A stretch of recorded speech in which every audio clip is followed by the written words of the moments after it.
Peace. Welcome to the culture here on the Black Star Network. I'm your host, Farajii. Thank you so much for tuning in and being a part of the conversation. Folks, we got a lot to cover today. First and foremost, let's talk about what's happening out in the state of Florida as they have moved forward. A Florida court has approved a 6-week abortion ban. We'll give you the latest on that situation. Also, let's talk about Angel Reese from LSU.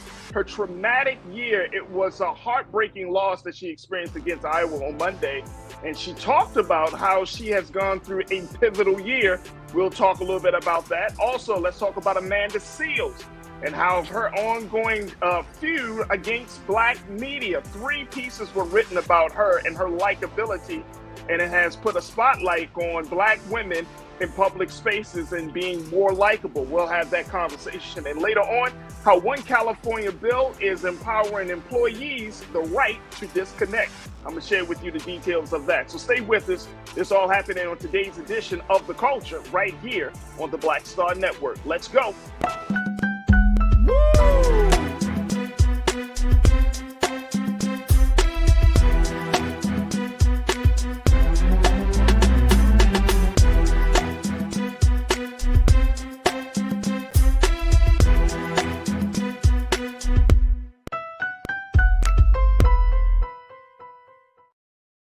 All right, folks, welcome to the culture here on the Black Star Network. I'm your host, Farajii. Thank you so much for tuning in and being a part of the conversation. Folks, we are streaming live. We're broadcasting live from the great city of Los Angeles. It is Wednesday, April the 3rd, and we thank you for joining us today and getting ready to be a part of the conversation. We got a lot to talk about, but first, let's talk about where we are streaming at. We are streaming first on our home network. Make sure y'all do your due diligence. Go to our website today at blackstarnetwork.com. Download the app for free. Follow us on social media at Black Star Network. And we ask that you put something in the pot to help us power through this digital space that we're in, to continue to bring you content and news and information that is just specifically designed for Black America while keeping everyone else in mind. So we ask that your support, because it means all the world to us. So go to our website today at blackstarnetwork.com. Also, we're streaming live on Amazon platforms, first on your Amazon TV, on your Fire TV, on Amazon News. So make sure you check us out there, as well as Amazon Prime Video. You can find us there, folks, on the Prime Video app under Live TV, then News, or find us on Amazon.com under Prime Video, then Live TV, then News. We're also streaming on the Freevee network, where you can find us there on now under Freevee. So just check us out there on Black Star Network and on Plex TV, 24 hours a day, 7 days a week. Just check us out on Plex TV, search for Black Star Network, or find us under Live TV, the News and Opinion. Now, we're also streaming on Big Brother Roland Martin's social media spaces, so you can check us out on his Facebook page as well as his YouTube channel.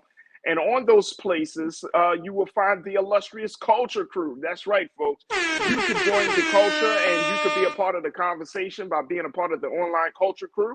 And big shout out to the Online Culture Crew that's checking in right now from all around the country. Big shout out to the crew on the X platform, on Facebook, as well as YouTube.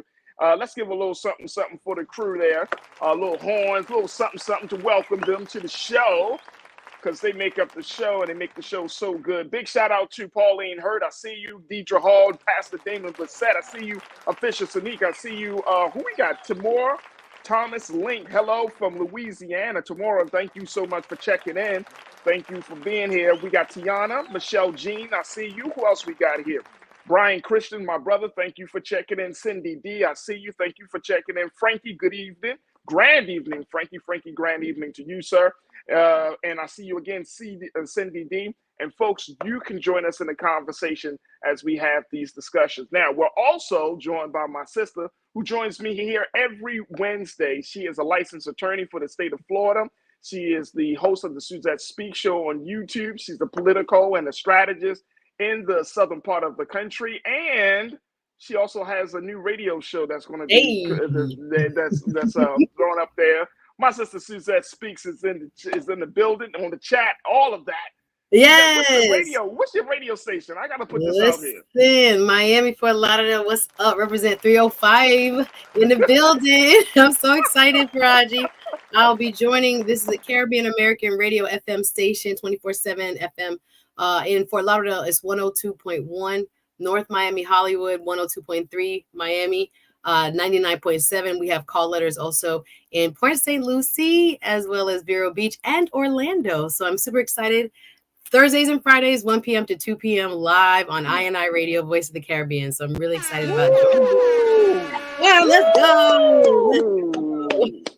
Let's go. Yes. Let's Appreciate go. the love. Absolutely. All right, Suzette, first and foremost, let's talk a little bit about this first story that is coming out of the state of Florida, something that you brought my attention to, but it has always been a controversial issue, which is the abortion issue. And the Florida Supreme Court is moving forward on taking a big step to try to handle this situation, because this is both political, but it is also, I think it's a human rights issue as well, just because of it's pertaining to the woman's body, it's pertaining to a woman's ability to make decisions and have agency over her body. So let's talk a little bit about this before we take our first pause. Let me just throw this out here, where the Florida Supreme Court, they upheld a 15-week ban on abortion, folks, in the state, while also, according to the report, also allowing a proposed amendment that would essentially codify the abortion protections in the state constitution, to even appear on the November ballot. Now, this is a two-part situation. You have this 6-week abortion ban, but then you also are going to be putting it to the voters on the ballot in November. We got to take our first pause, but when we come back, I want to get your take on this, because this is right there in your home state. And more importantly, this is important for the rest of the country. And I want you to talk to us about that and how this is so significant. Folks, we want you to join us in the discussion right now as we're streaming live on Big Brother Roland Martin's YouTube page and his Facebook page. Make sure you join us in the chat, post your comments, share your thoughts and your questions, and let's get into it. It's still the first half of the show. You're tuned into The Culture right here on the Black Star Network.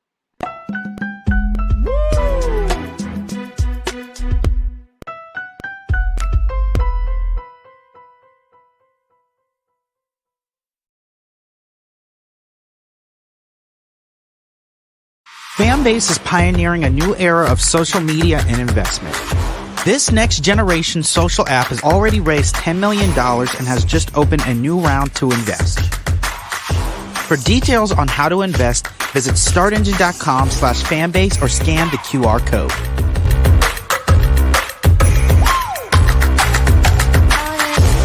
Another way we're giving you the freedom to be you without limits. As bad as Trump was, his economy was worse, and Black America felt it the most. He cut health insurance while giving tax breaks to the wealthy and big business. He stoked racial violence, attacked voting rights, and if reelected, vowed to be a dictator and, quote, get revenge. We can't go back. As president, I put money in pockets, creating millions of new jobs, and capped the cost of insulin at $35 a month. There's a lot more to do, but we can do it together. I'm Joe Biden, and I approve this message. Game on. State of the Union 2024. Huge night for President Joe Biden. This was a CVS receipts type of night. He dragged the hell out of the Supreme Court. And he said, y'all gonna see the power of women. Trump's brain is melting as we speak. We want to organize from a place of strength. There's no confusion whatsoever about what they've done and what they plan to do. What Donald Trump is doing is presenting a fallacy. He is convincing them that he's all in it for them, when in fact he's all in it for himself. We do not feel Joe Biden, in spite of the success that have taken place during this administration economically. There are too many things where we do not feel like he's had our back. You should also be investing in the barbershops and the beauty salons and the hookah bars and the folks who are going to the club, and there's a way to actually get them registered because we've done it before. But if you don't have folks who understand that dynamic, then you're missing a big opportunity. So we said we just celebrated For what? Why don't you go to Selma to celebrate rather than recommit yourself to the fight if the very thing we went to celebrate has been gutted? Republicans did not support a lot of the bills that were necessary to keep the country fluid. You can't only love your country when you win it, right? Oh, no. You guys don't want another $2 trillion tax cut? This was absolutely the knockdown, drag out that we were really waiting for. Black voters are the base. They're the most important base of the Democratic Party.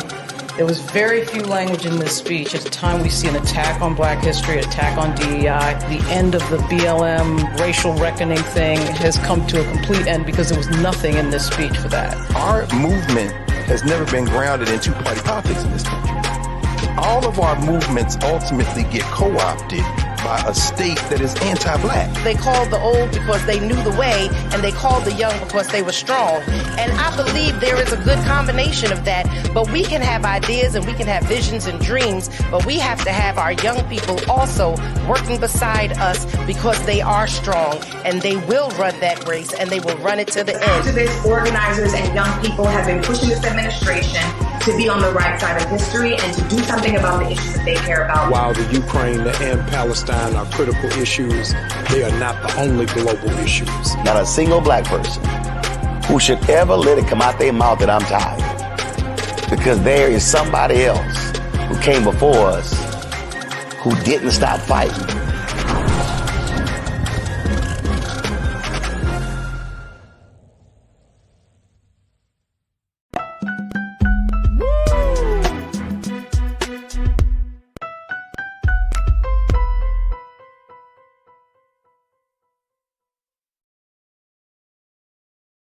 All right, folks, welcome back to The Culture here on the Black Star Network. I'm your host, Farajii Muhammad. Thank you so much for tuning in and being a part of the conversation. I truly appreciate it. We are joined by my sister, Suzette Speaks. You can hear her and check her out here every Wednesday here on The Culture.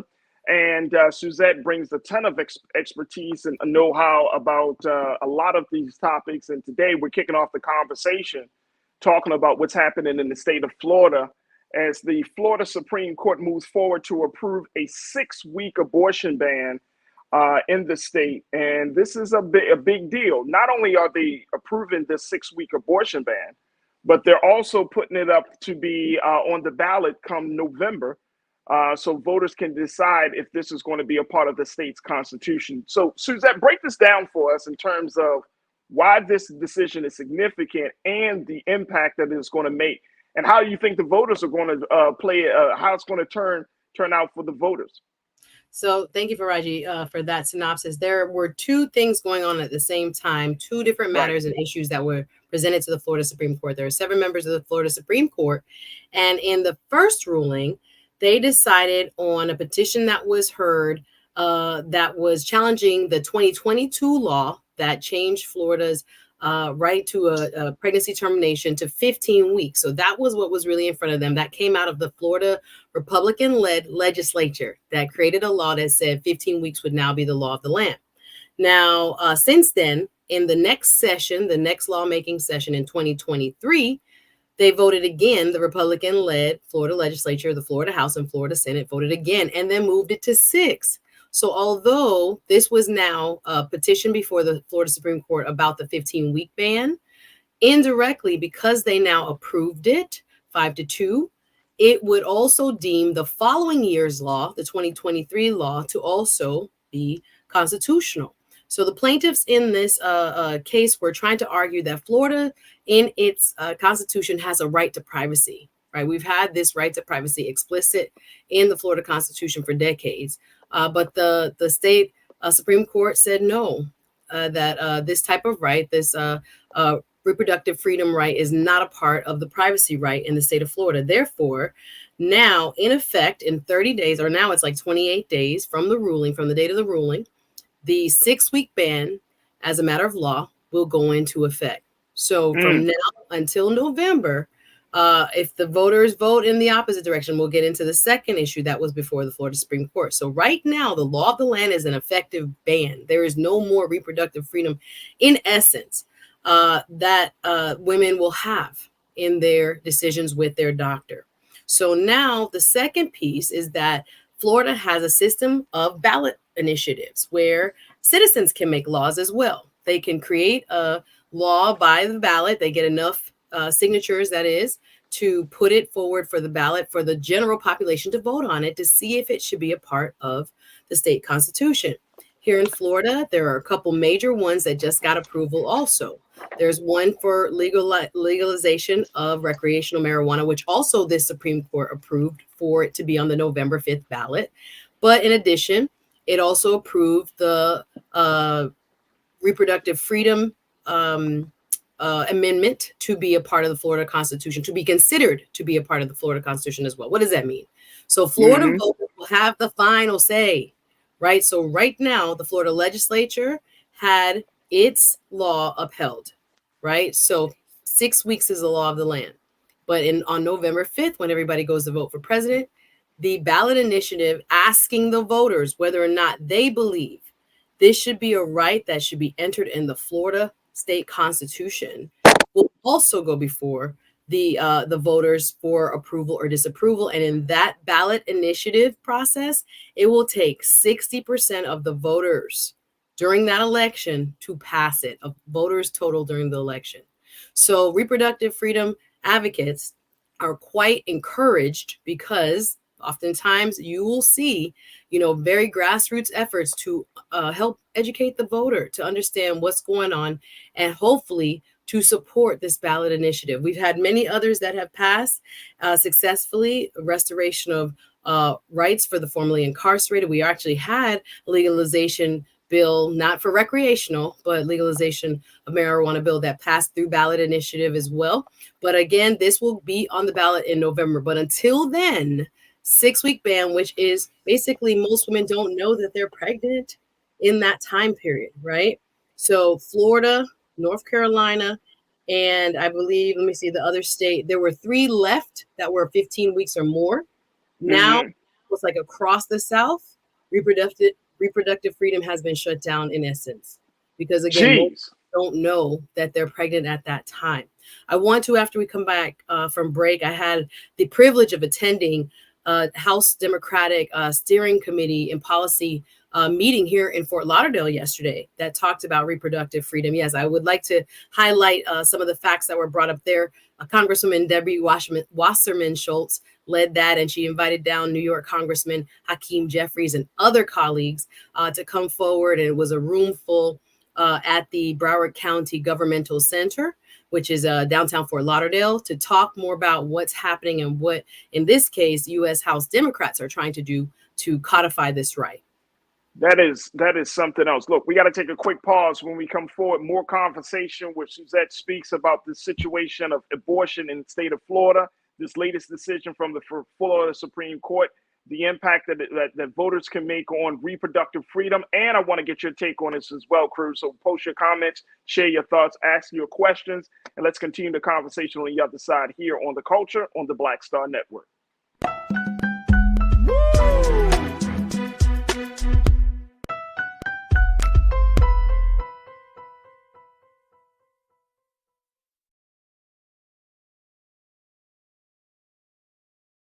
Fanbase is pioneering a new era of social media and investment.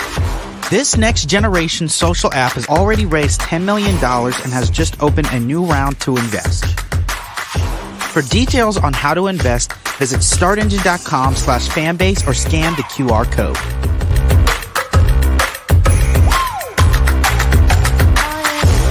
Another way we're giving you the freedom to be you without limits. As bad as Trump was, his economy was worse, and Black America felt it the most. He cut health insurance while giving tax breaks to the wealthy and big business. As president, I put money in pockets and capped the cost of insulin at $35 a month. There's a lot more to do, but we can do it together. I need you to scream for your new beginning.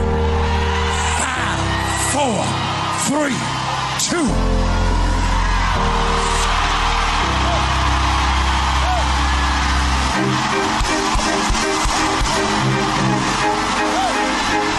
I need you to shout for it. I need you to shout for it. It won't always be like this. Sooner or later, it's gonna work in your brother's favor, in your sister's favor. They shall not die.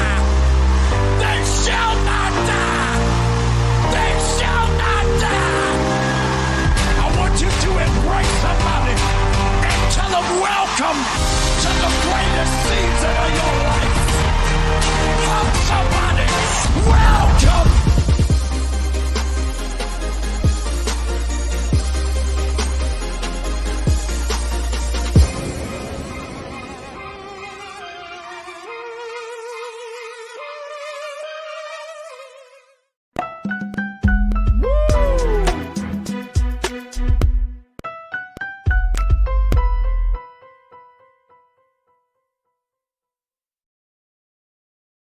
All right, folks, welcome back to The Culture here on the Black Star Network. I'm your host, Farajii Muhammad. Thank you so much for tuning in and being a part of the conversation.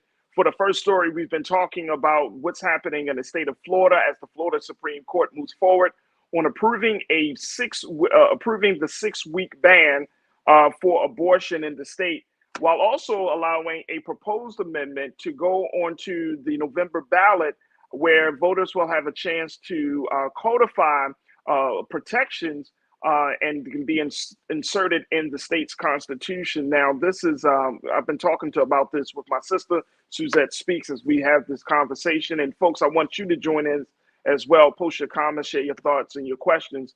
And we'll have our sister Suzette, try to respond to as many questions as possible.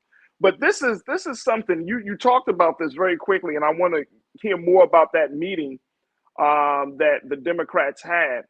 But looking back at how this whole situation is playing out, not even going back to Roe v. Wade, how do you, if reproductive freedoms is shrinking in like the states of Florida and other parts of the country, especially in the southern parts of the country, how are these conversations had, not just with advocates, but say with young women, with students? I'm wondering how was that part of the discussion moving forward? It is terrifying, Farajii, which is really what I think I got from the hearing yesterday. It was impressed upon me how very difficult it is for physicians and doctors to make these decisions, as well as for women who don't have economic means to make these decisions. Yesterday during the hearing, there were 2 women that gave very harrowing stories about their experiences in not being able to get the medical care, because what people don't realize is termination of pregnancy or abortion is medical care. Oftentimes, we'll see in the Florida Constitution, what is now the law, is that the mother's life being in danger is one exception.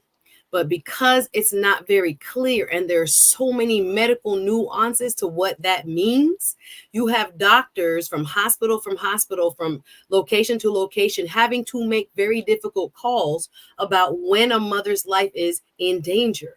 I heard testimony yesterday from a young lady from an area called Coral Springs, which is close to Parkland, as we know, where the Parkland school shooting happened. Black woman said that because her vital signs were still pretty normal and the baby still had a heartbeat, even though due to the baby's condition, it was not going to be a viable pregnancy. The doctor told her she would have to have something like preeclampsia or something very significant as far as the change of her vital signs before she could get a termination of pregnancy. In her testimony, she talked about going to get her hair done just in case she passed away, so that her mom wouldn't have to worry about it, because she knew a baby was dying inside her, but she could not get the care. Another young lady was part of the panel yesterday and talked about her baby having no kidneys.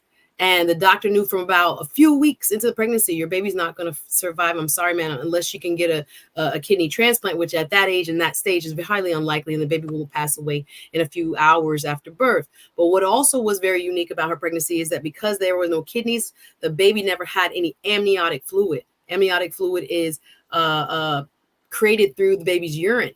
So because the baby had no kidneys, she had a baby that was basically strapped to her abdomen, and she couldn't get a termination up until she actually had to have the baby 30 some weeks, when they knew 10 weeks out what was going on with the baby, or even earlier. So she had the child psychologically, she talked about the impact, as well as how it was basically wrenching against all her organs with no sac of fluid to protect it. Knowing that it was going to be a non-viable fetus, having to explain to her 4-year-old that mommy's baby still, it's in her belly still, but it's going to be an angel, et cetera, et cetera. Had a young lady testify about how infertility, and a lot of people, especially women of color, have endometriosis, have other polycystic ovarian syndrome, other types of conditions that make it difficult to get pregnant. And so the infertility community was represented by actually a friend and colleague that I recommended for this hearing. And a friend of mine, Sandra Elidor, talked about her struggle in her 20s to get pregnant, and how with the current laws now, oftentimes there are embryos that cannot be used, et cetera, et cetera. There are people that would rather not serve you in the infertility community because they don't know what the outcomes are going to be if and when a baby may not be viable for the mother. There were so many different stories, tears in the audience. It was quite stirring, quite moving, and factual. And what is not being said when they put so-called exceptions like the one we have in Florida and in Texas, 1 out of every 10 women of childbearing age live in Texas. Remember, the Texas law right now is that a doctor or a physician or anyone who drives a woman to and from a termination of pregnancy can be held liable, can be sued. And now in Florida, we have about 4 million women of childbearing ages. And we think about the amount of people that get nationwide this type of care. It's about, I think they said Florida had about 10% of the terminations in the entire country. So thinking about this, I've been reading articles about women saying, you know, you got to really think about what you're going to do.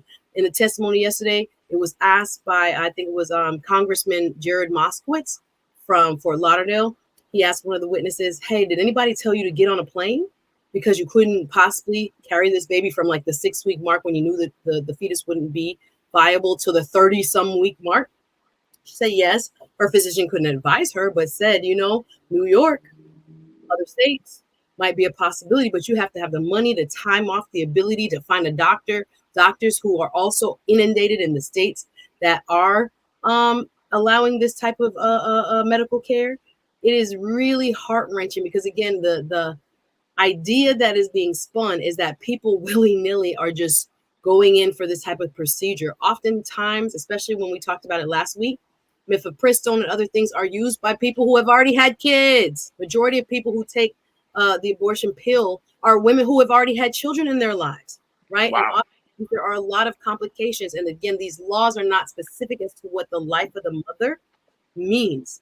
And so a lot of times doctors are waiting to the very end, putting women's lives in jeopardy in the balance.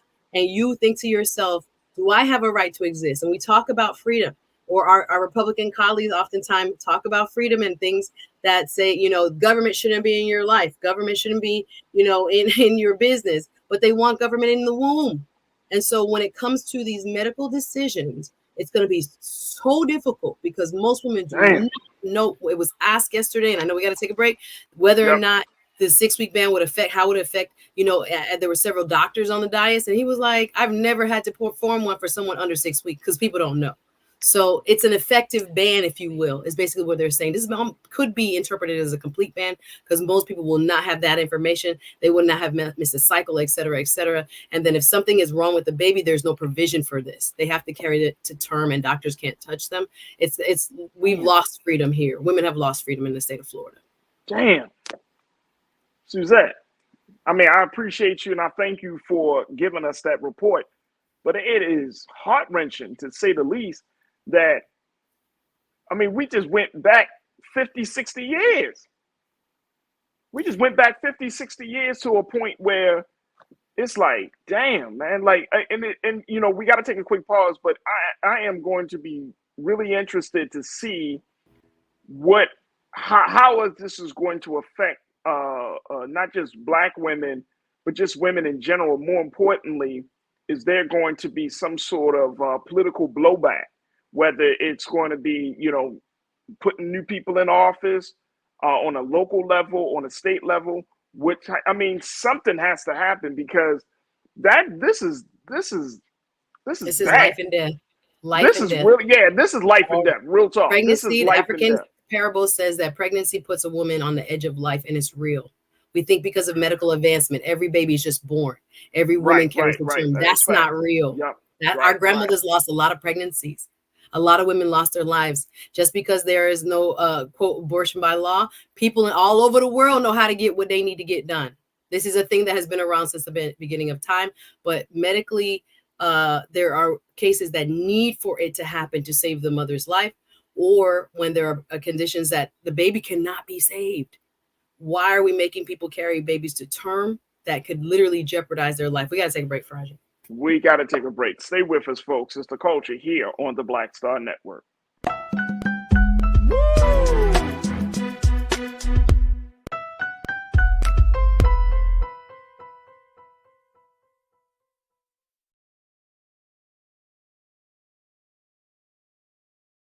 Fanbase is pioneering a new era of social media and investment. This next generation social app has already raised $10 million and has just opened a new round to invest. For details on how to invest, visit startengine.com/fanbase or scan the QR code.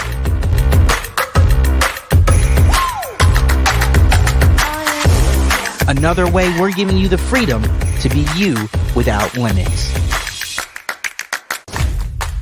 I have something I want to tell you. I am running for president. Of the United States? Holy. I'm paving the road for a lot of other people looking like me to get elected. Brooklyn's first black representative. You're about to make history. You want to be president? You ain't no man. Maybe we should find your mother. All you got is your one vote. You sound just like every other politician. Do I look like every other politician? Truly, you can't win. And why can't I win? I have an opportunity to make a difference. This isn't a campaign. It's a joke. The only thing anybody's gonna remember is that there were a bunch of black folks who made fools of themselves. See too much suffering. And I don't know how to not try. We're living it proud. I don't think I'm special. I just want to remind people what's possible. We need something that's going to make some noise. The Black Panthers and Shirley Chisholm. It's like thunder and lightning. I'm going to force all the politicians to be held accountable. You're gonna do all that. School teacher from Brooklyn. Harriet was just a slave. Rosa was just a domestic. What is it you do for a living again?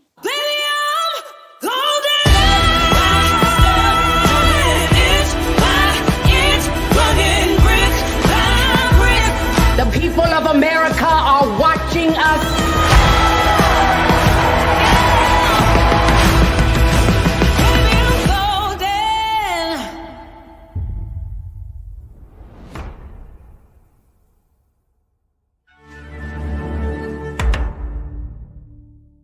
Black Star Network is here. Oh, no punch! I'm real revolutionary right now. Thank you for being the voice of Black America. All momentum we have now, we have to keep this going. The video looks phenomenal. See, there's a difference between Black Star Network and black-owned media and something like CNN. You can't be black-owned media and be scared. It's time to be smart. Bring your eyeballs home. You dig?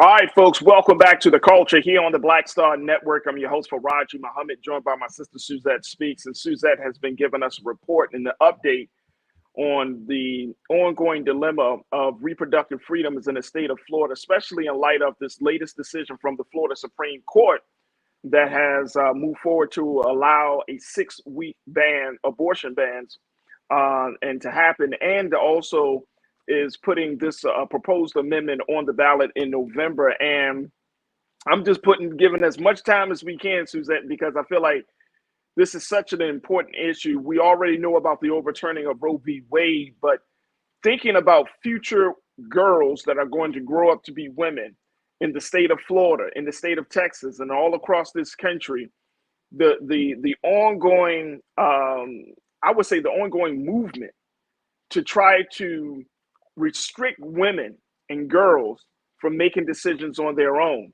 And our sister, one of our great culture crew members, Karen Connor, checked in and said this: and welcome to the chat, Karen. You said, Karen, the legislatures are not medical professionals and should not be allowed to make these decisions. Women must be proactive to avoid harm to themselves due to this harmful legislation. Absolutely. And that's what we're seeing right now. Yeah, Karen is right. And looking at some more numbers, now there are approximately 23 million women who live in states with abortion bans, right? And I'm looking at the type of blowback we're seeing in Florida, which again becomes effective in the next 30 days. There are exceptions. People are going to say, you're not giving me the whole story. So I'm going to say there is an exception. This is interesting. For rape and incest, if reported to the police, and we know about 79%, they say rapes are unreported, and then we're looking up to 24 weeks allowable if the mother's life is in danger. But again, the medical professionals that have to make the call on when a woman's life is in danger so that they avoid liability is really what puts women in the crosshairs, right? Again, to me, this is medical care, right? But again, people are framing it as a religious type of argument. My response to that is, if you don't want one, don't get one. But why are you keeping someone else who may medically need it from getting one? That's the real key. Do you believe in freedom or don't you? And again, how did this become law?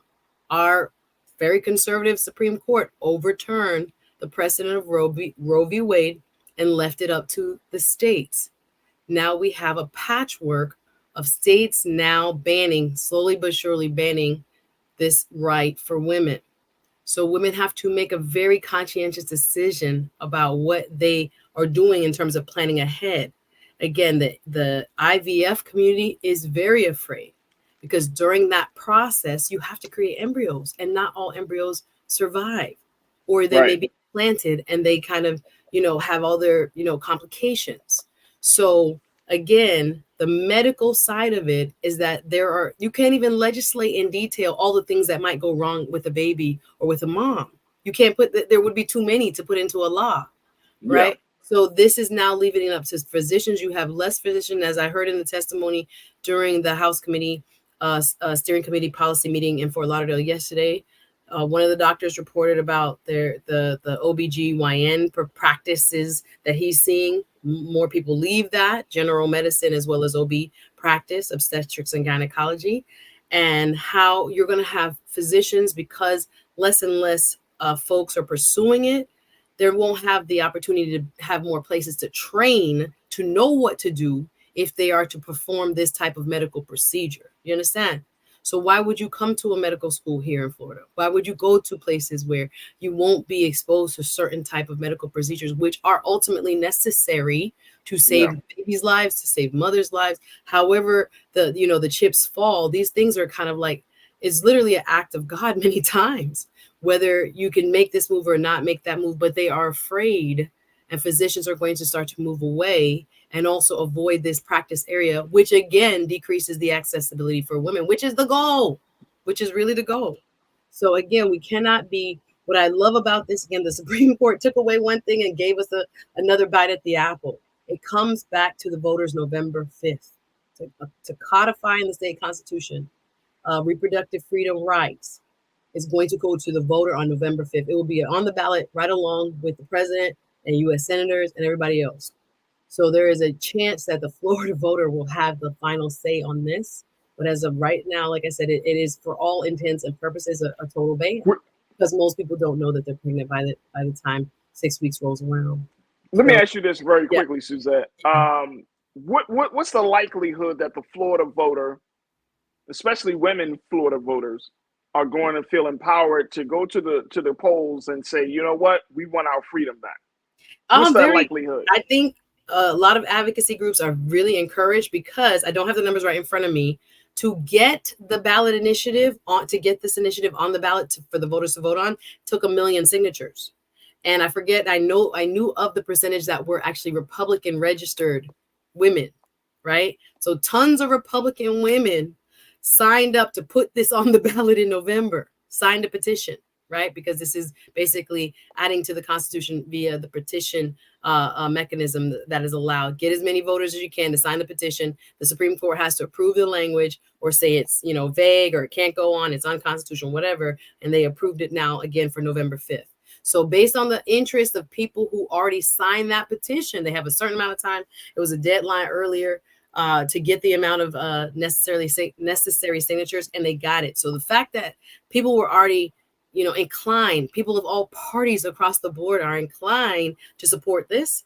They feel, I think, based on what I'm reading in several articles, they are very energized by it and thinking that this is something that can pass by the 60%.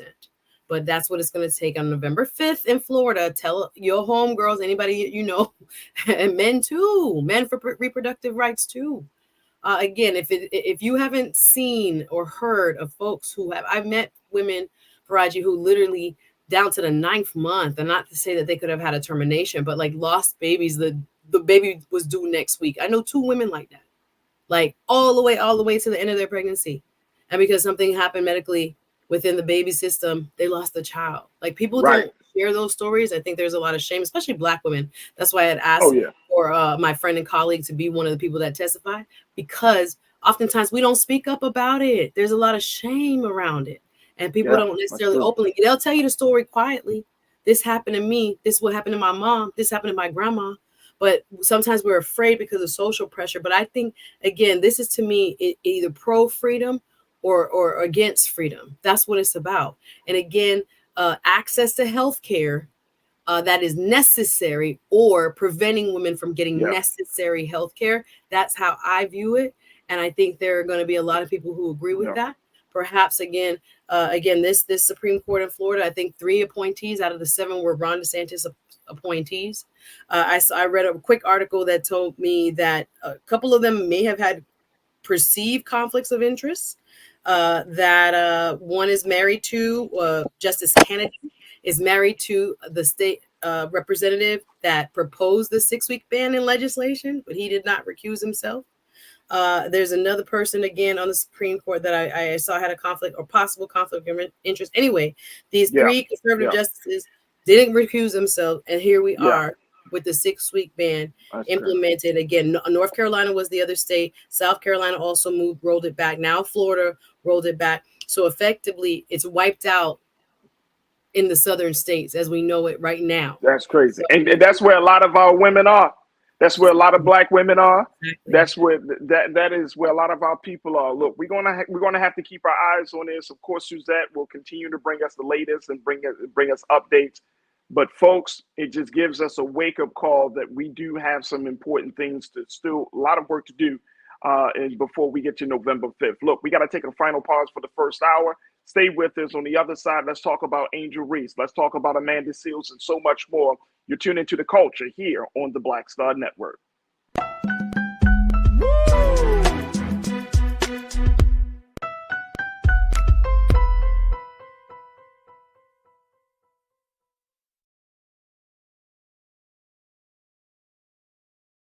Fanbase is pioneering a new era of social media and investment.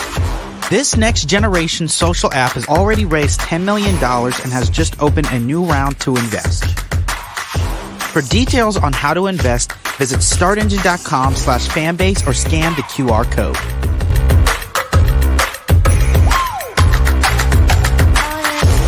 Another way we're giving you the freedom to be you without limits. As bad as Trump was, his economy was worse, and Black America felt it the most. He cut health insurance while giving tax breaks to the wealthy and big business. He stoked racial violence, attacked voting rights, and if reelected, vowed to be a dictator and, quote, get revenge. We can't go back. As president, I put money in pockets, creating millions of new jobs, and capped the cost of insulin at $35 a month. There's a lot more to do, but we can do it together. I'm Joe Biden, and I approve this message. Terry and I, we couldn't play in the white clubs in Minnesota. It felt like such a,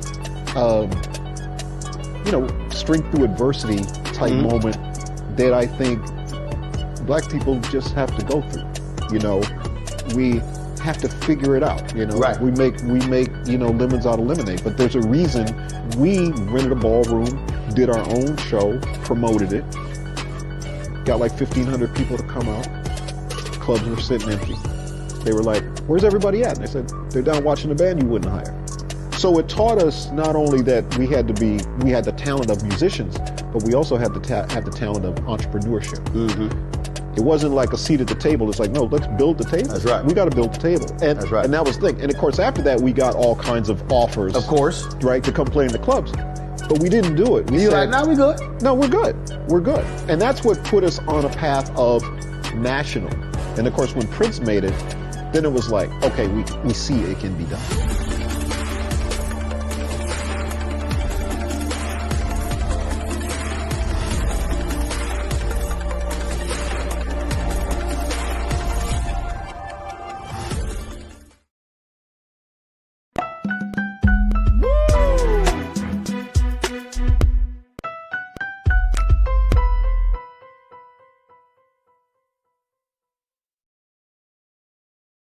All right, folks, welcome back to The Culture here on the Black Star Network. I'm your host, Farajii Muhammad. Thank you so much for tuning in and being a part of the conversation, folks. We've had a fantastic first half of the show where our sister Suzette Speaks brought us the latest details and latest developments in this ongoing dilemma around the abortion and freedom, reproductive freedom in the state of Florida. If you had missed that part of the discussion, make sure you be a part of Team Replay. Go back and check it out. A lot of great information that our sister Suzette shared with us as she was in a meeting yesterday and talking to Democrats and folks about what impact that this latest Supreme Court decision will make on the state of Florida and on the decision and the agency and the rights of women in the state of Florida. Not just Black women, just women across the board. So it is very, very important for us to stay informed about that. And we thank our sister Suzette again for bringing us that latest report. Now, folks, we're streaming live on a whole lot of different spaces. But first, go to our website at blackstarnetwork.com. Download the app for free. Follow us on social media at Black Star Network.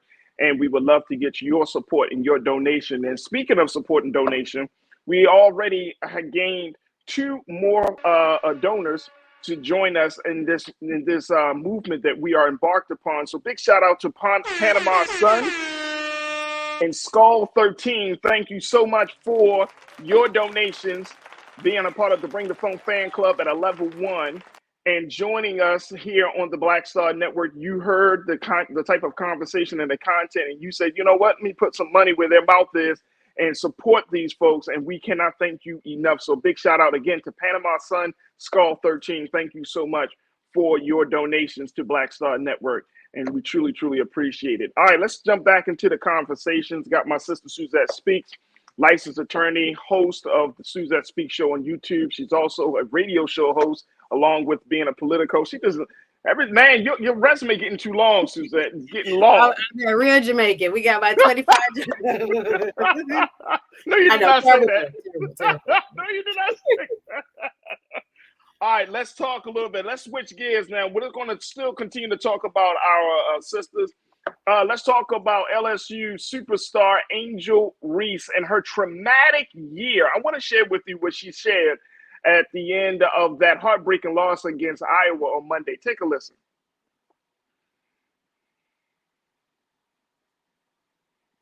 And I just try to stand strong for my teammates because I don't want them to see me down and like not be there for them. So I just want to always just know, like, I'm still a human. Like, all this has happened since I won the national championship. And I said the other day, I haven't had peace since then. And it sucks, but I still wouldn't change. I wouldn't change anything, and I would still sit here and say, like, I'm unapologetically me. I'm going to always leave that mark and be who I am and stand on that. And hopefully the little girls that look up to me, and hopefully I give them some type of inspiration that, hopefully it's not this hard and all the things that come at you, but keep being who you are. Keep waking up every day. Keep being motivated, staying who you are, staying 10 toes, don't back down, and just be confident.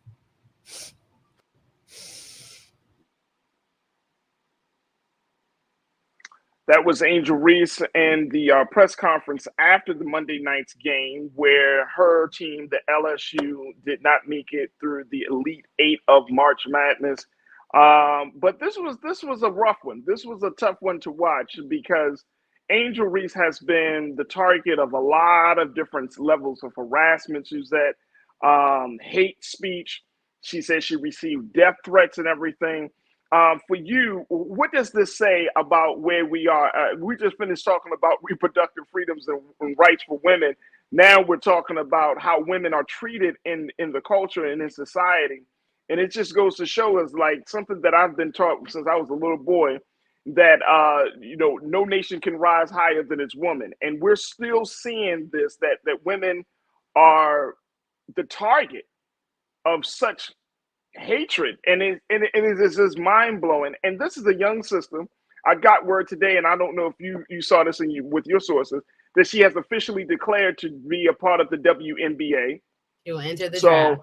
Yes. So to enter the draft. So she's moving forward with her career. But how does this play out as a young Black woman and the way she is with who she is? How does this play out? What do you see? Well, I think the biggest alarm bell that had been rung about this very subject matter was through the critique of an LA Times writer who has since now retracted his statement, or should I say apologized for his statement. But there was an article that was written in the Los Angeles Times by one Mr. Ben Block. I don't know if I'm saying his last name right, but he wrote an article before this game. This was when there were the LSU Tigers ladies basketball was in the Sweet 16, and they were going against UCLA. And just to look at some of the language that he used to describe the ladies of the LSU Tigers, it was quite frightening.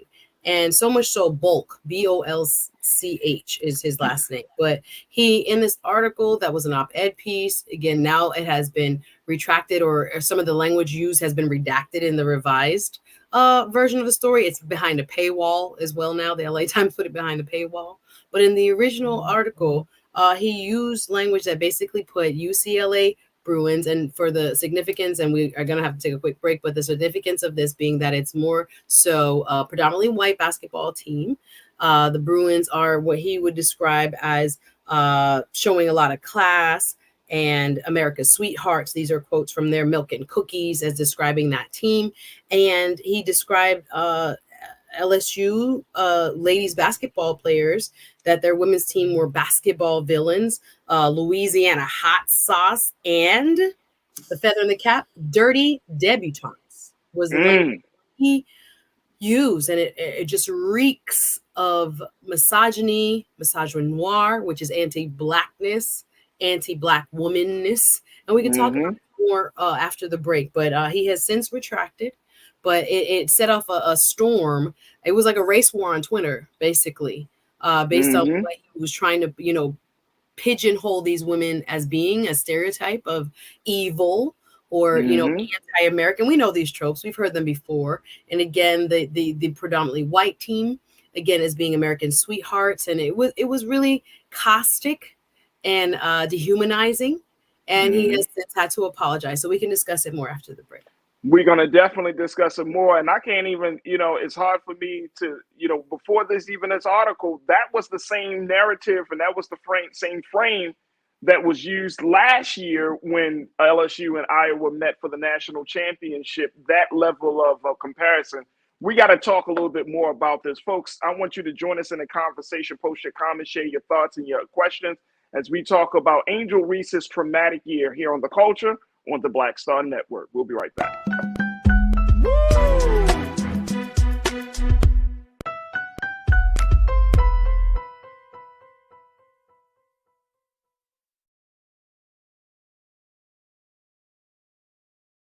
Fanbase is pioneering a new era of social media and investment.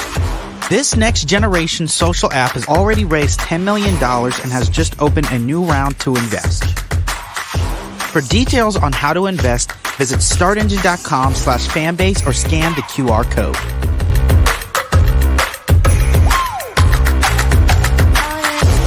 Another way we're giving you the freedom to be you without limits.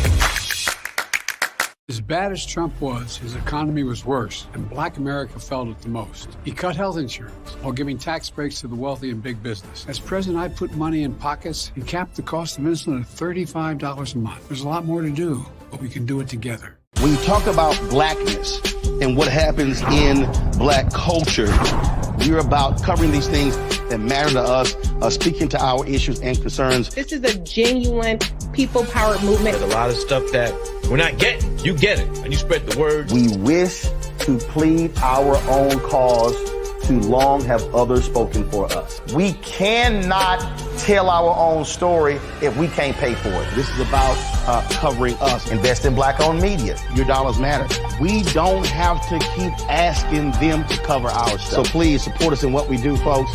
We want to hit 2,000 people, $50 this month, raise $100,000. We're behind 100,000, so we want to hit that. Y'all money makes this possible. Checks and money orders go to P.O. Box 57196, Washington, D.C. 20037-0196. The Cash App is $RM Unfiltered. PayPal is R Martin Unfiltered. Venmo is RM Unfiltered. Zelle is roland@rolandsmartin.com.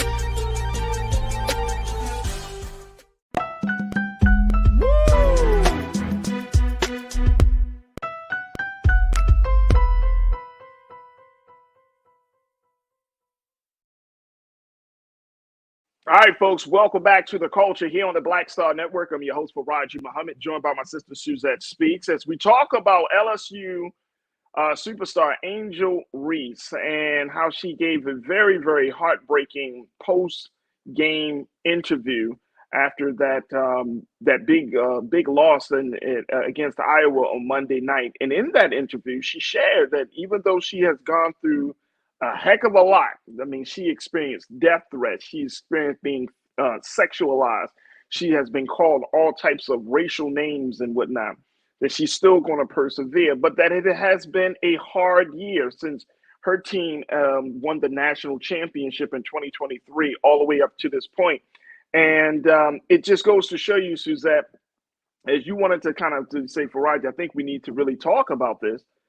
It just goes to show you that we aren't as far advanced as we like to. I don't know if this is like, I've been reading so many think pieces and whatnot about Black women who are undergone so much scrutiny and pressure. I mean, everything from hair discrimination to dealing with misogynoir, as you talked about, dealing with this level of bullying and this level of pressure. I mean, and we're going to talk about another story with Amanda Seals. And it's like, damn, can a Black woman live? I mean, I'm a Black man. Like, damn, let the sisters live. Like, we're in a very, very interesting time. And I'm not quite sure what does this mean? What is this leading up to?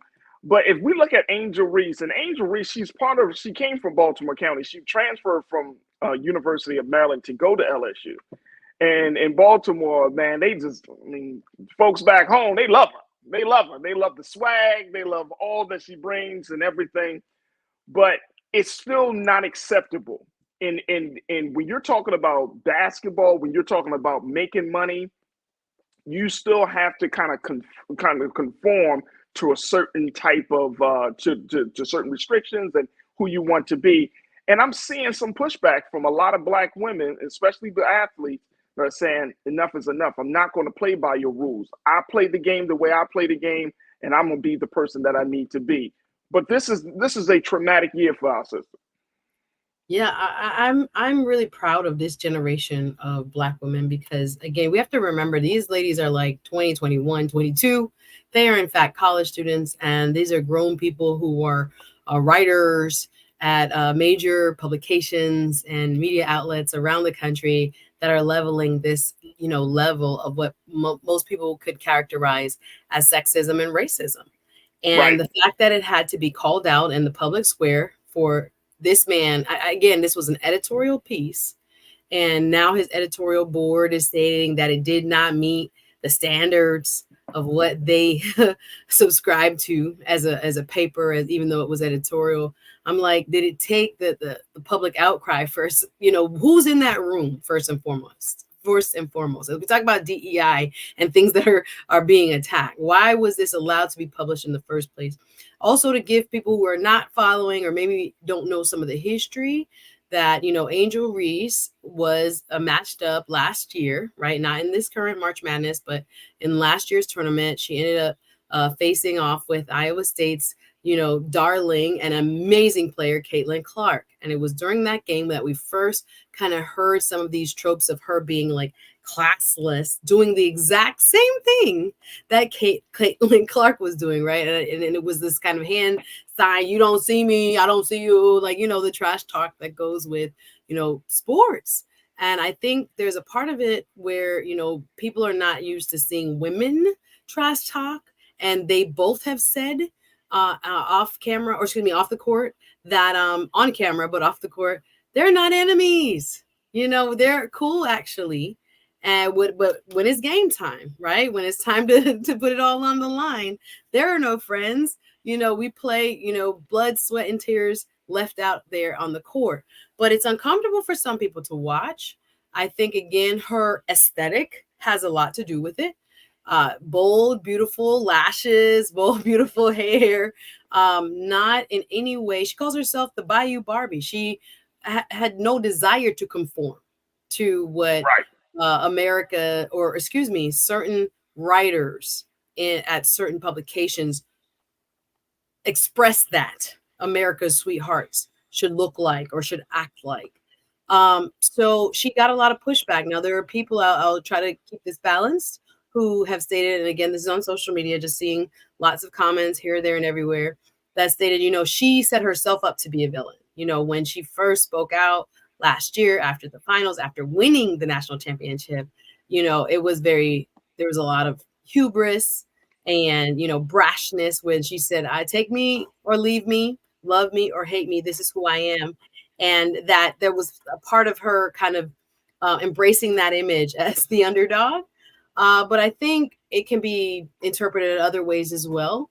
Again, with with college level sports, even, there is a level of competitiveness that goes with the game.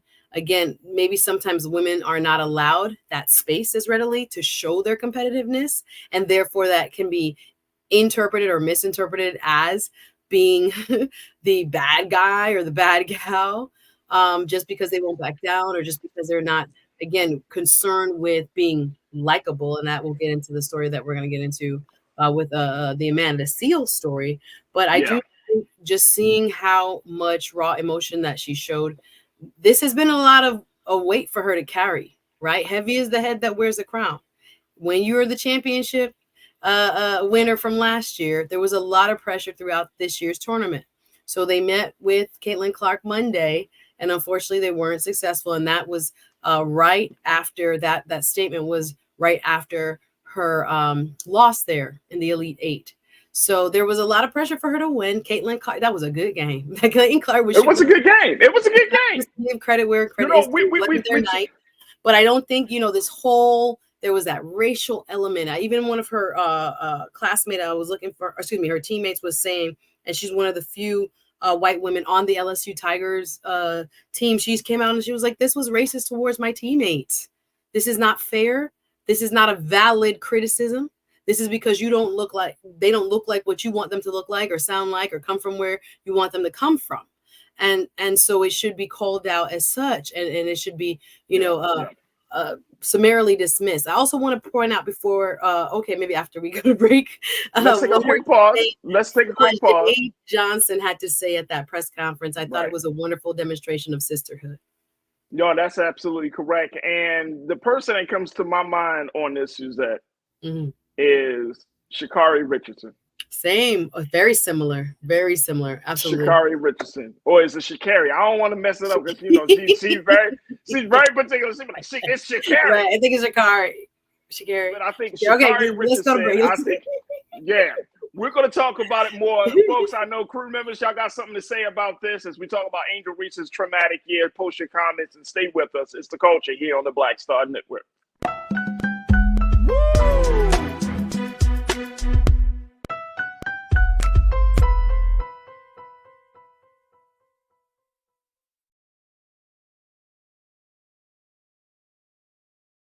As bad as Trump was, his economy was worse, and Black America felt it the most. He cut health insurance while giving tax breaks to the wealthy and big business. He stoked racial violence, attacked voting rights, and if reelected, vowed to be a dictator and, quote, get revenge.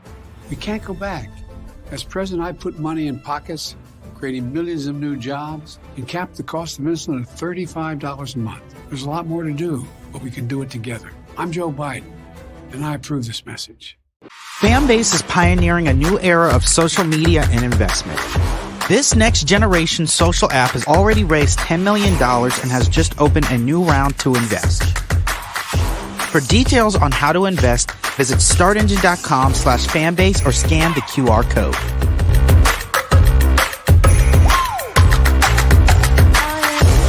Another way we're giving you the freedom to be you without limits.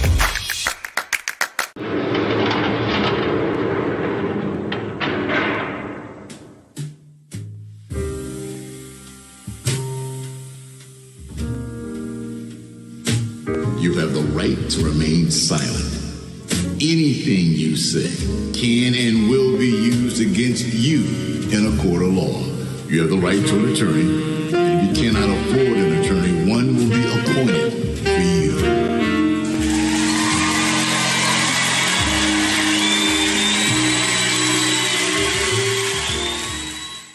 When you talk about blackness and what happens in black culture, we're about covering these things that matter to us, speaking to our issues and concerns. This is a genuine people-powered movement. There's a lot of stuff that we're not getting. You get it, and you spread the word. We wish to plead our own cause.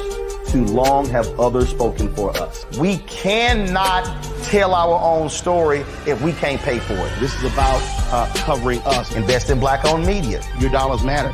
We don't have to keep asking them to cover our stuff. So please support us in what we do, folks. We want to hit 2,000 people, $50 this month, raise $100,000. We're behind 100,000, so we want to hit that. Y'all money makes this possible. Checks and money orders go to PO Box 57196, Washington, D.C. 20037-0196. The Cash App is $RM Unfiltered. PayPal is R Martin Unfiltered. Venmo is RM Unfiltered. Zelle is Roland at RolandSMartin.com.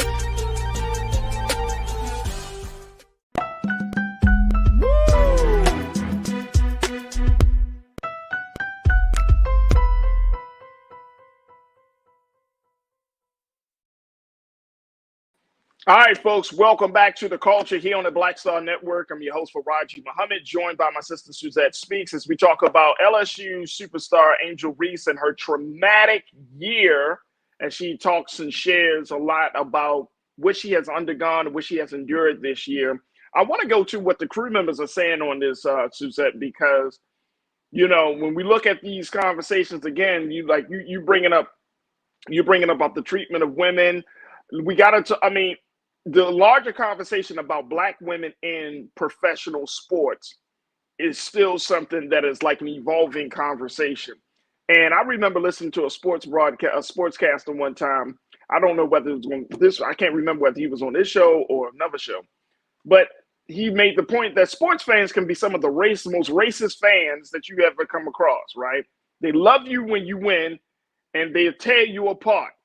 And it's a very, very like fickle relationship that we have with our favorite sports athletes, right? And of course, we know the attacks can be a little different, but go ahead and finish your point. Yeah, the attacks could be. Look, yes. and you're right. And I mean, just going back to that piece from the LA Times, when I read that piece, I'm like, what are you trying to do? Just from a writer's perspective, what are you trying to convey here? Like, what are you trying to set up? Why would you put a narrative out there like you got this lily white and this dirty black, and putting it, and then you go back and say, you know what, I shouldn't have used that language. Like, bro, this is such a hypersensitive, political, emotional, social space that we find ourselves in this country. And it always blows me away that in 2024, people can still say that the most dumbass stuff out of their mouth, or they write it on paper. And it's like, they believe it, Farajii. That's the scary part. Like, this person who has this power of the pen wrote this again in his imagination. This was the world that he created, that this is the good team and that's the bad team. And what is it based on? Racial tropes, sexist tropes. I want to give credit to the team member I was just trying to reference. Her name is Haley Van Lilf, and she is a white member of the LSU team. And like many others, she deemed the article, quite frankly, as racist. She says, quote, "We do have a lot of Black women on this team, and unfortunately, the bias does exist still today. And a lot of people that are making these comments are being racist towards my teammates," said Van Lilf. So there are many like her who are standing in the gap, who also see this for what it is. Again, anti-women, anti-Black, racial tropes, sexist tropes that make this person, again, this writer has said, y'all read his apology. I wanted to quote it here, but y'all read his apology. Y'all read his apology.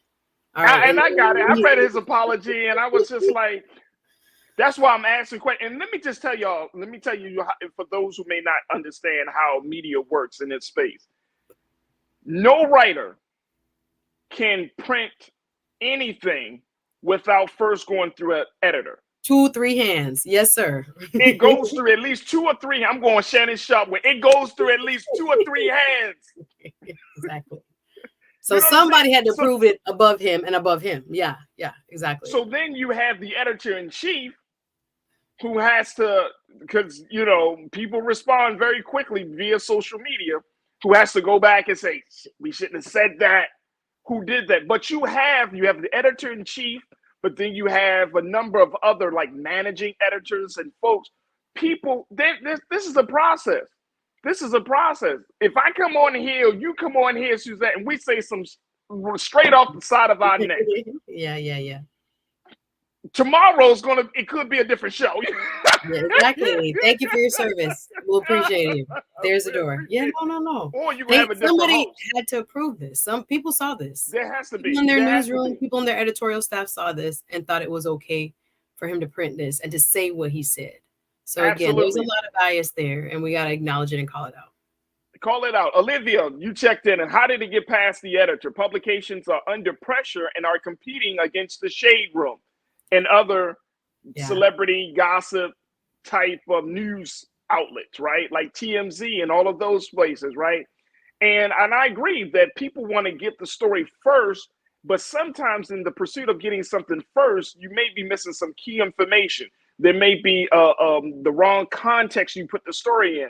It is important that you try to gather as much of the information. Now, some of these things, work in the news, especially when you're dealing with the day-to-day news, you're not going to get every single detail. You're not going to get all the ins and outs in history. Go ahead. They knew what they was writing. And I agree with Robin in the comments. Thank you, Robin. She's like, yeah, this is not just, talking about their game or something that they did on the court. It's like personal attacks that are a little bit different. Let me see if I can find. I was just reading Robin's comment. Robin Welch, thank you so much. Competitive. Is that it? The one you were saying? Yes, competitive go ahead. Is one thing. Yeah. I got you. Competitive is one thing. Being mentally abused is something else entirely. And it's coming from people not playing the game. And let me tell y'all, but see, this is the thing though. Here's the thing, Robin, and I agree with you wholeheartedly, and Suzette, but that's the culture right now. That's the culture right now. We love to see people fall. We love to throw dirt on people. We love to kick them while they down. And I get it. That's part of the culture right now, especially on social media. Come on, man. Like, let's not act like we all, some of us may engage in it too.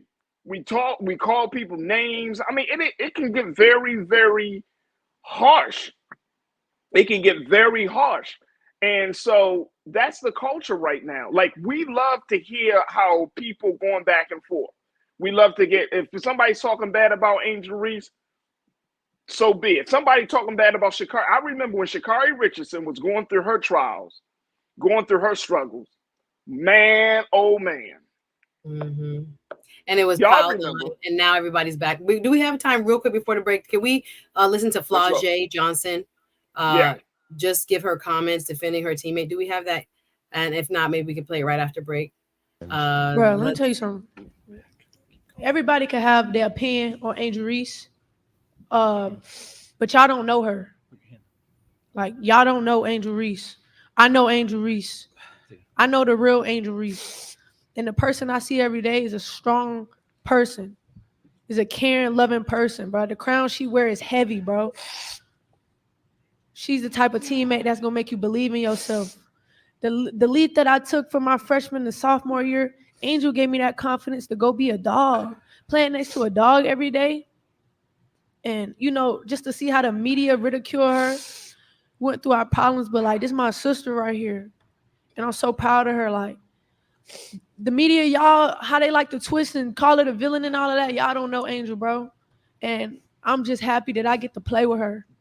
I get to be around her presence. Her energy is different.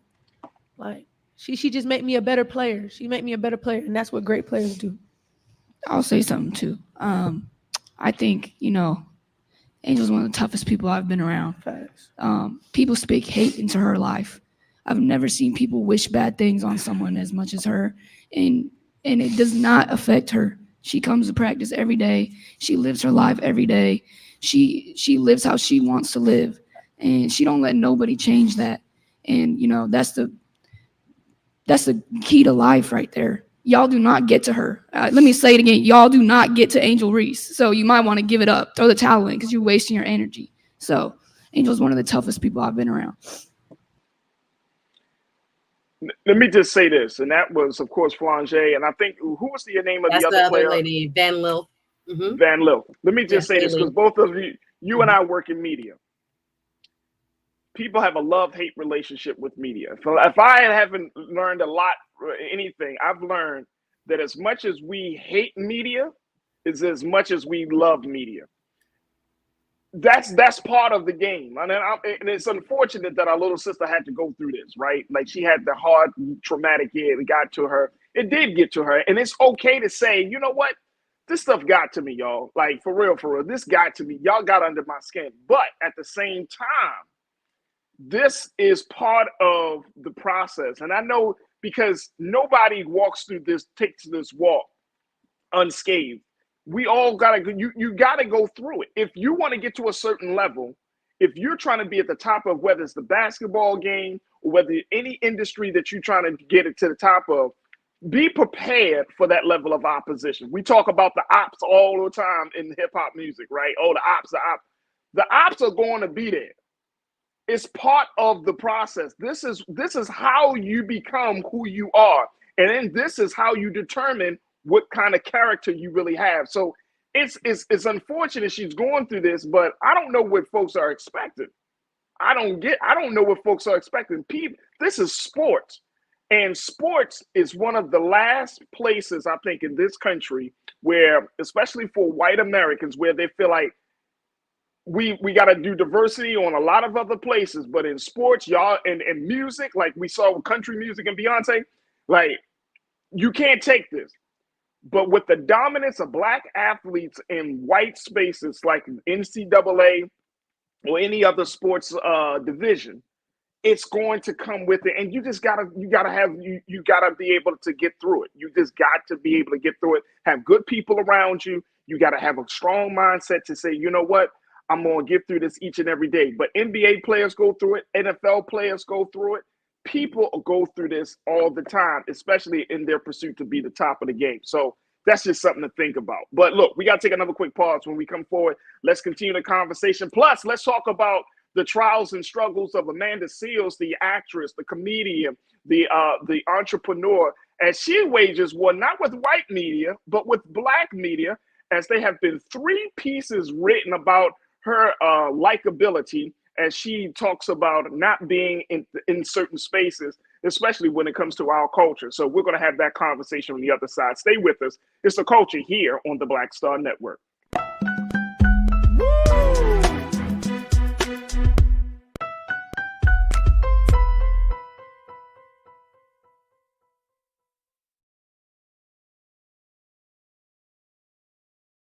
As bad as Trump was, his economy was worse, and Black America felt it the most. He cut health insurance while giving tax breaks to the wealthy and big business. As president, I put money in pockets and capped the cost of insulin at $35 a month. There's a lot more to do, but we can do it together.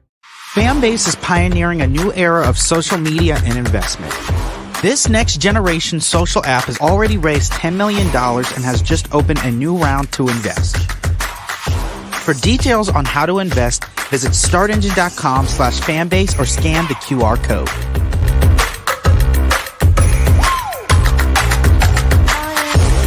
Another way we're giving you the freedom to be you without limits.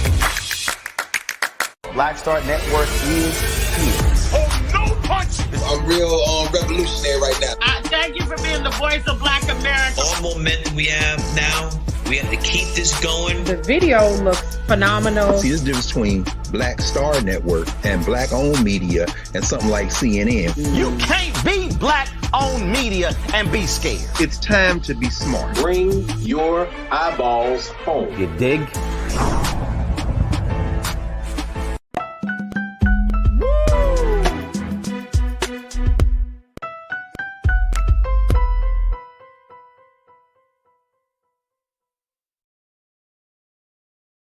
All right, folks, welcome back to The Culture here on the Black Star Network. I'm your host, Farajii Muhammad, joined by Suzette Speaks. Suzette, I want to kind of get your take on this because before we even talk about Amanda Seales, because I'm seeing people checking in, the crew.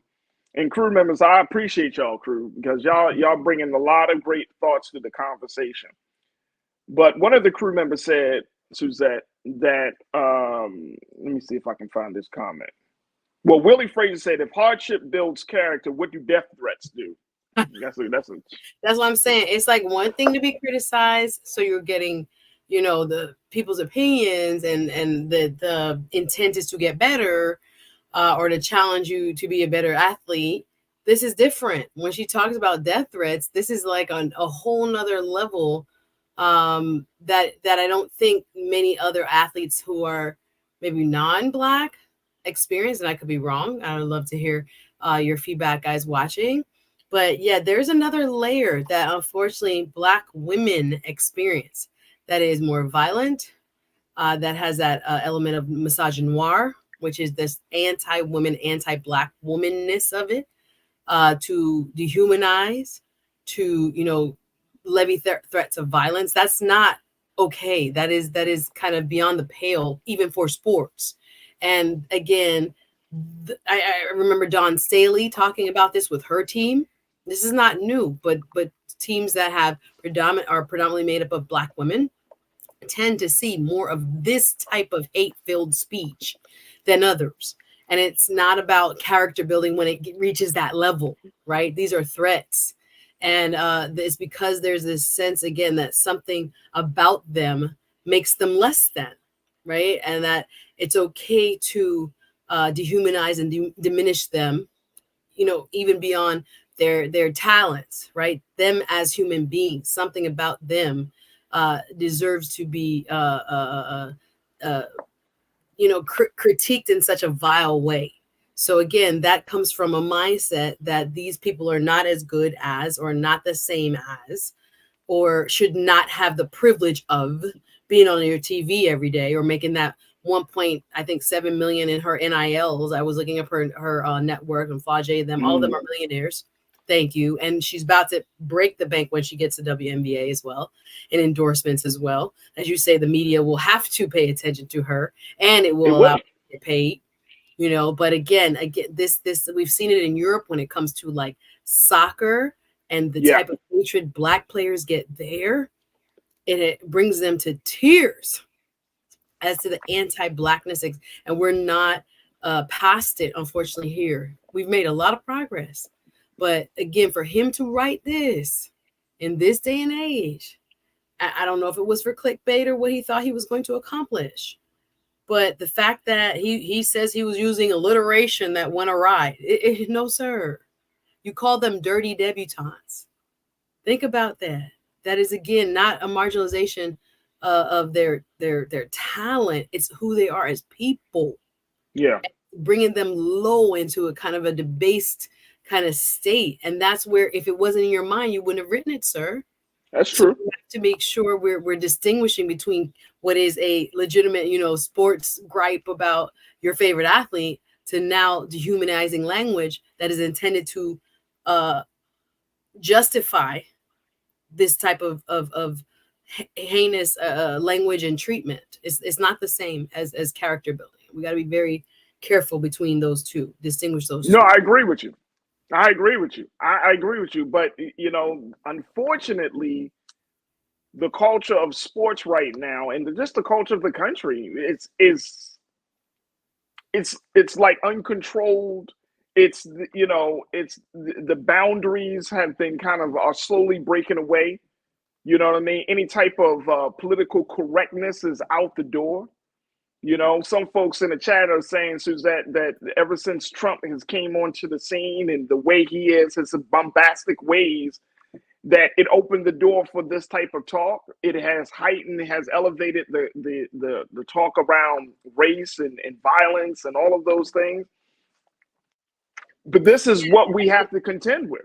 I think there's so many, and there's so many contributory elements. I think one of them legitimately being the landscape that former President Trump has cultivated in terms of this kind of rhetoric that many would equate to, and some of what he's saying, white nationalism, and that it is making it okay in this new social media world we are in for others to follow suit. So I think that's a whole nother conversation, but I do think there's some valid points to that a lot of what his leadership kind of presented as legitimate kind of ways of thinking that are borderline, you know, kind of disgusting in a way towards your you know what, brown, Black, immigrant people, that it made it far more easy for some who already had these type of feelings to now feel emboldened behind the keyboard to express them. Absolutely. Lori Parks, you said this is where all the pro NBA players and ex-players should speak up. Well, a lot of people, I'm glad, because that's what I'm saying. Not everybody was on this train. So many articles were written. So many people were in the comments in the chat. It's like I say, Twitter, it was like a, you know. Right. Comment, tweet, or X for X. I don't know what it's called now, but it was people going to bat for her, because why do Black women especially face this much hate? And again, I think there's rooted anti-Blackness, anti-Black. I'm about to say, come on, Suzanne. It's so deep. It's so deep. It's like, no, for real. And we'll get to it when we talk about Amanda, because it's her own publications. Black media, 3 articles now have been written about the trouble with Amanda Seales. So it's interesting to watch. And you know what? I'm glad we're taking a break, because I'm glad we're taking a break, because to see that 3 articles from 3 so-called Black publications are blasting a Black woman. And we're talking about Amanda who stands Seales, for certain things, and we can talk about it. Who stands for certain things. Yeah. Blasted, and also we're going to share with you what her response is to those 3 articles as well, as she posted it on her Instagram. Folks, stay with us. We still got a lot more of the culture coming up at you here on the Black Star Network. Don't go anywhere.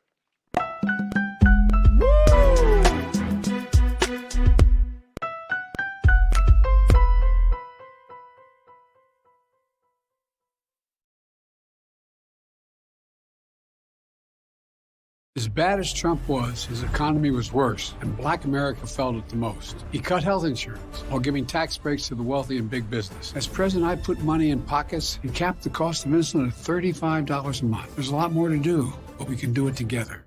Fanbase is pioneering a new era of social media and investment. This next generation social app has already raised $10 million and has just opened a new round to invest. For details on how to invest, visit startengine.com/fanbase or scan the QR code.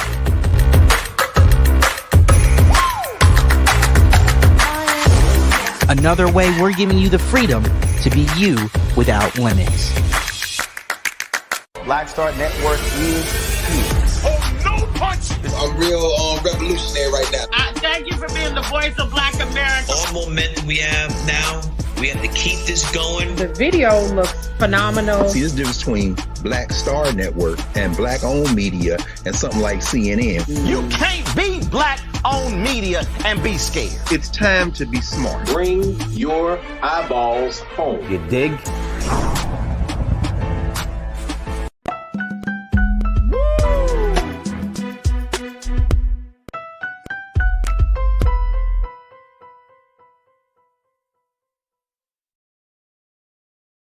All right, folks, welcome back to The Culture. I'm your host, Farajii Muhammad, joined by my sister, Suzette Speaks, licensed attorney, host of the Suzette Speaks Show, and one of our great political contributors here on the show.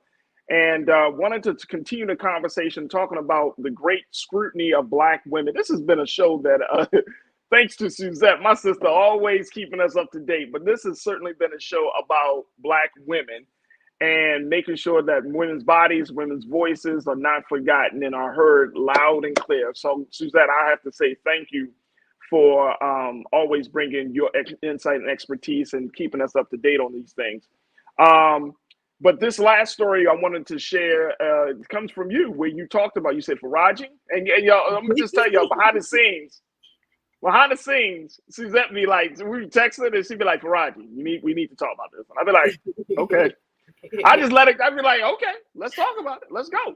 I love it. I appreciate it. You bring this piece up, man, and I've certainly been kind of keeping my eyes on this, but I'm glad that you brought this piece up around Amanda Seales, and her I guess her trials, her troubles that she has been undergoing as a result of her being so outspoken. She's outspoken, of course, about Palestine and Israel. She's outspoken about domestic issues here in the country. She's outspoken about a lot of things, cultural things. She's an actress. She's a comedian. She's a writer. She's an entrepreneur. She's been in Hollywood for many, many years. And even though she's on some of the most successful shows, like her last big project, of course, she was a part of as part of the cast of Insecure on HBO. She has not, bit her tongue in talking about how she feels and what she speaks. Well, it may have gotten her into some hot water and some level of being isolated and quote unquote, some people say blackballed, other people say whitewashed, but she's been isolated, right? And she went on on social media to talk about how she felt like when it comes down to these award shows, she's not invited to the party. She's not at the table. She was invited to host, but not invited to them, right? During COVID, she hosted, what was it, BET Awards or one of these, and has not been invited to, her initial post was like, I have never been invited to, Black Girls Rock, Black women in entertainment brunches and all these things going on, NAACP Image Awards and things like this, that you would think someone of her caliber, as you stated, you've been around this business for quite some time. It is like, okay, we can get to Amanda and what she got to say. Let's go. We can get to Amanda. But it started with a post about why am I not being included, especially in Black spaces. So that was her first post. And then now she's followed it up with this post. And this post, because as a result of her saying she wasn't invited, 3 think pieces or op-eds came out from 3 different Black publications. Essence, The Griot, and The Root. Questioning all 3 why go ahead, come on, Suzette, is not being included and making statements. And again, these are opinion pieces, right? And they're written as if they're kind of founded on a presumption that she's not likable, or that one in even just the article's title, that she has too much hubris. And that's what's to blame. If you're not likable, you're not being invited to the parties.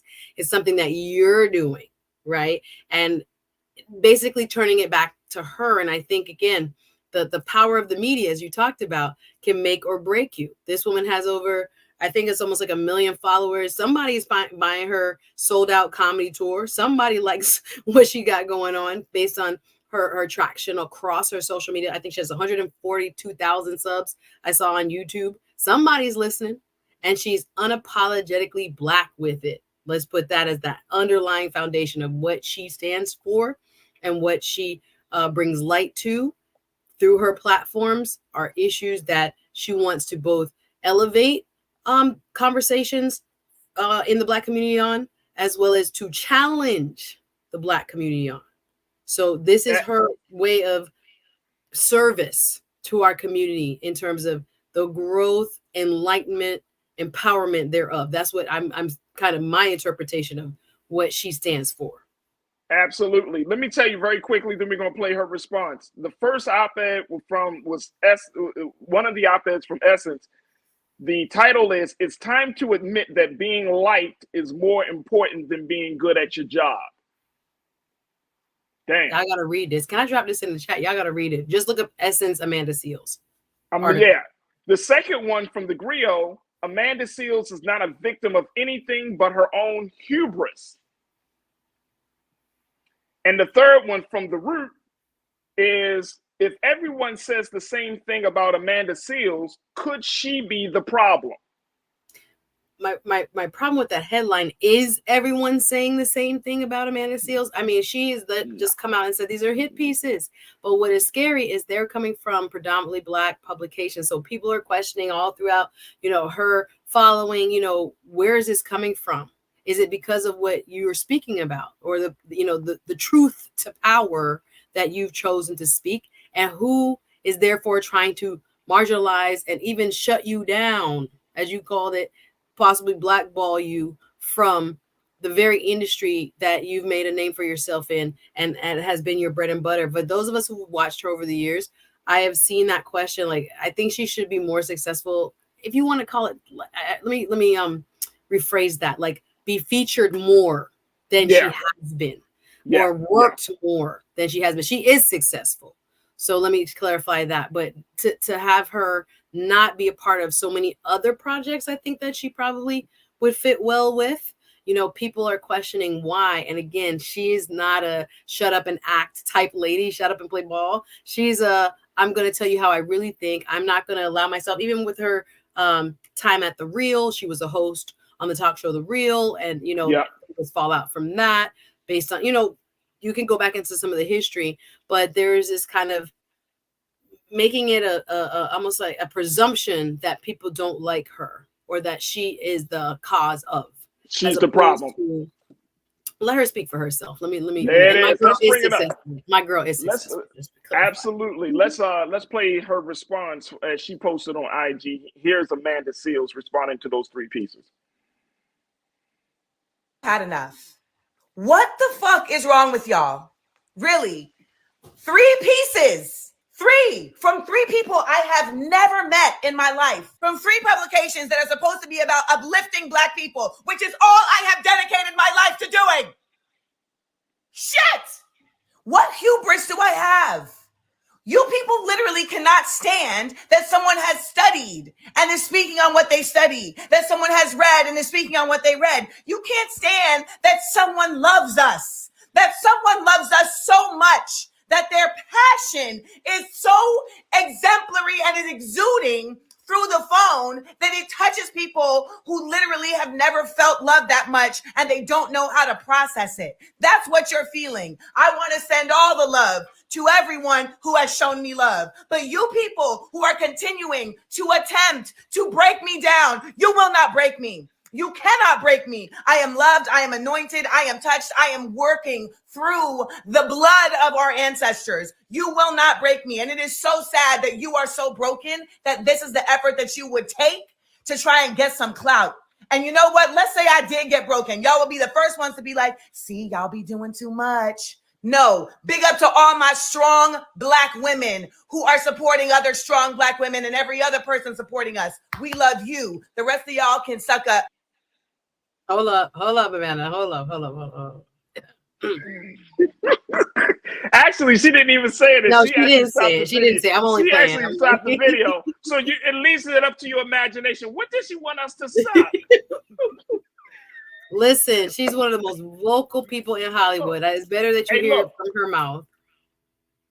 I can't be mad at the sister. Let me tell you why. I cannot be mad at the sister. First thing, you should not be like these 3 places should be ashamed of themselves, to be honest, because it is so against the culture. And I think this is the part of the reason, and you tell me if I'm crazy thinking of this, Suzette and crew, y'all tell me.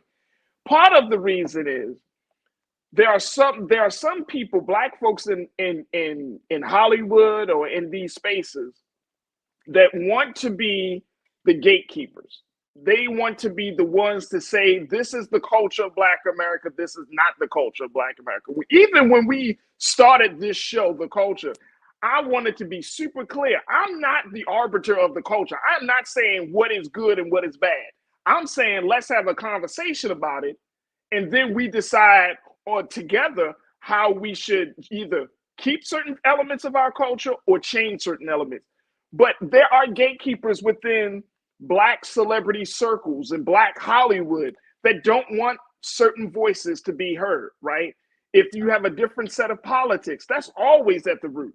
If you speak out against certain personalities, oh no, don't do that. We saw what happened with Monique, right? Like, these are the constant challenges. And that's why when Club Shay Shay drops an interview and a Black person comes on, people tune in, because why?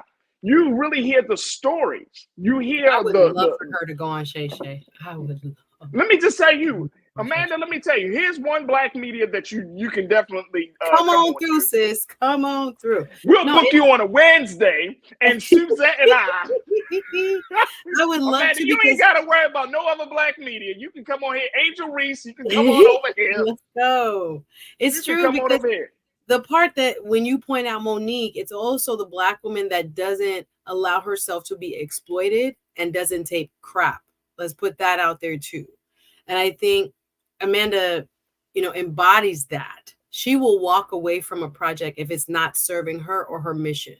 She will let you know, I'm worth this, not that. She has had her, a comedy special. She has done tours. She's been around this business for quite some time to understand, like, there's a cost to, speaking up and speaking out.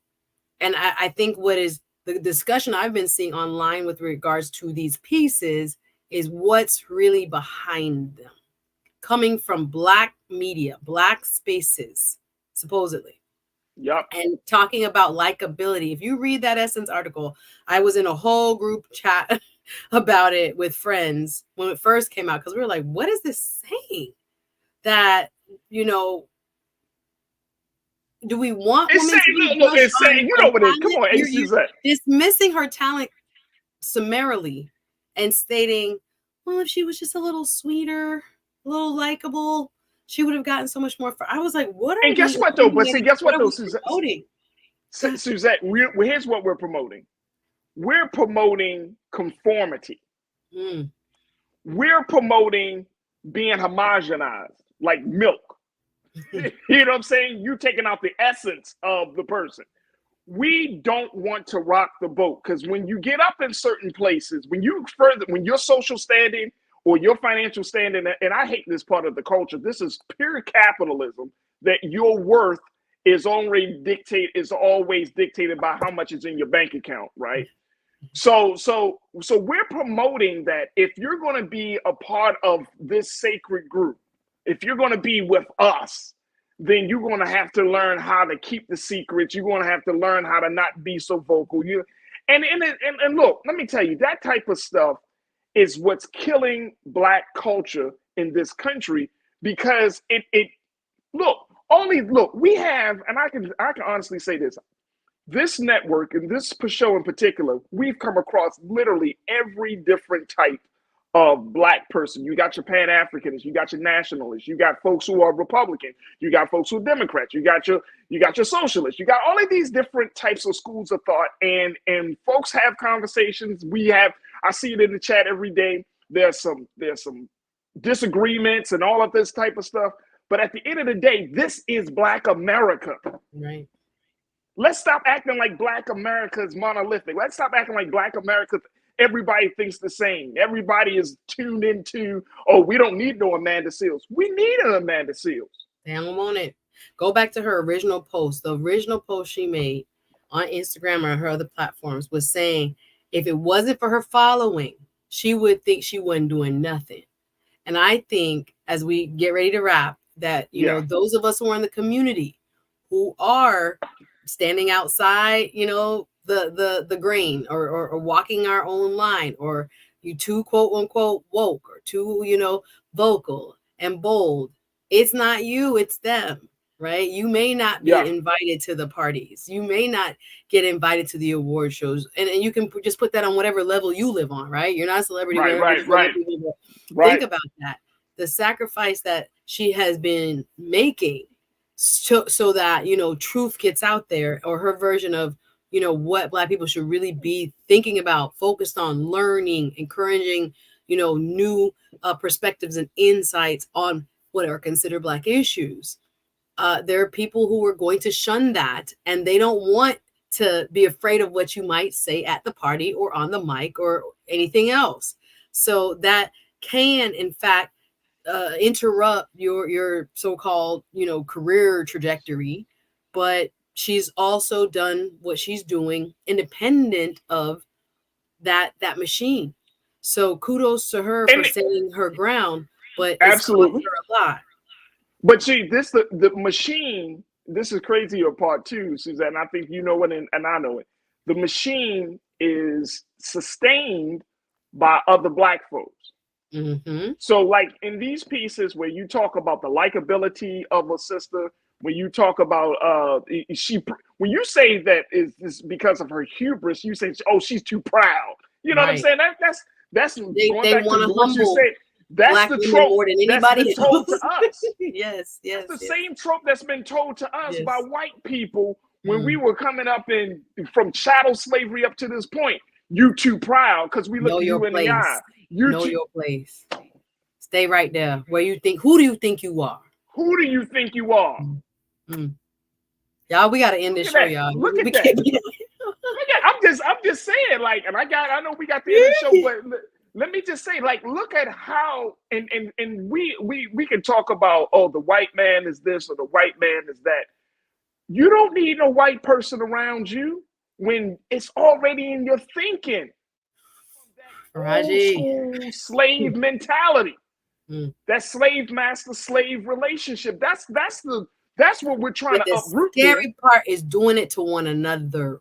That's the scary part. Come on. The space that we're supposed to have, you know, our conversations with one another in a loving, uplifting way is directly making headlines that could possibly get her, quote, canceled. Even though she'll probably say, you can't never cancel me, but you get what I'm saying? But let's do this. Let's do this. What is it designed to do to her reputation? Like, that's crazy. Like, I don't know. And we gotta go, y'all. We gotta go. I know, but let me just say this. To add to that, if you are afraid of a sister like an Amanda Seales, you may not agree with her. You may not like how she puts the information. But the point is, if you are afraid of the fire that she has in her heart and her spirit, right? Then learn how to be like, you know what? You can stay up front because, you know, some of our people, man, look, I've been in spaces and places where them fiery individuals, you bring them out when you want to tear down something. We know how to you have you got the diplomatic Black folks. We They know how to say it another kind of way. Y'all, it's been fun. It's been amazing. Shout out to the chat. Love to everybody watching Team Replay. You bring out the Amanda Seales when you're ready to knock. Everybody, we got to go. Y'all follow me on all social media. Suzanne Speaks on all social media. You can check out my YouTube channel. Please subscribe. Please subscribe. Please come over and subscribe. I got to go because they go cuss us out and we don't get off this thing. It's 5 o'clock, but we appreciate and love each and every one of you. Thank you so much for holding us down here on the Roland Martin Black Star Network. Thank you, everybody. We love you. Okay, I'll see you next week. Bye. Suzanne closing me out. Suzanne, this is why I love you so much. Anyway, all right, y'all. I appreciate y'all. Follow Suzanne. Make sure y'all check her out. And we truly appreciate you, Suzanne. Thank you for being so good for the culture. Thank you, everybody. Oh, man. Folks, that's going to do it for us. Thank you so much, Culture Crew, for always riding with us, being a part of the conversation. Amanda, Angel, come on over to Black Star Network. We got a place for you to say what you need to say and say how you want to say it.